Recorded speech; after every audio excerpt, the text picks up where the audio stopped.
Ukwakhiwa kwendawo yezemidlalo ebandakanya imidlalo eyahlukahlukene kulethe ithemba kwizakhamuzi zaseMzimhlophe njengoba intsha izothola indawo yezemidlalo.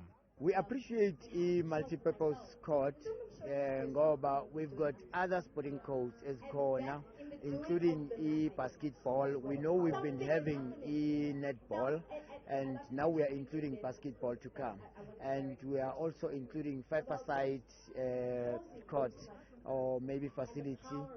Le ndawo eyaziwa ngokukhiqiza izihlabane kwezemidlalo okubalwa kuzo uThembi Ngwenya oseqenjini lebhola lomnqakiswano kanye noLinda Mtambo obedlalela iOrlando Pirates. Mina ngibuya la kulo la ngaqala ukukhahlela ibhola lami lokuqala khona la eMzimhlophe, so ngizalwa khona la eMzimhlophe, and seeing abantu abafana nePower Rate beza la bazosichasa siyicommunity khulu kakhulu. Obhekelele ezemidlalo ngaphansi komkhandlu waseGoli uthi lesi sizinda sezemidlalo sizosetshenziswa abancane nabadala. The multi-purpose court it will be able to accommodate abantu abancane, abantu abadala beze bazodlala lana. And as a city siyabujabulela lo budlelwane esibenzayo with these companies. Nezakhamuzi sezikhulile zijabulele ukwakhiwa kwalenqalazinda yezemidlalo.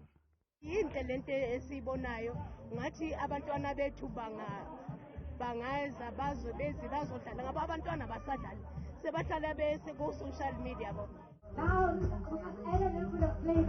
Ezindabeni zethu kuMzansi wethu Channel 163 ngingu Ayanda Ntuli ngibika ngiseSoweto eGauteng.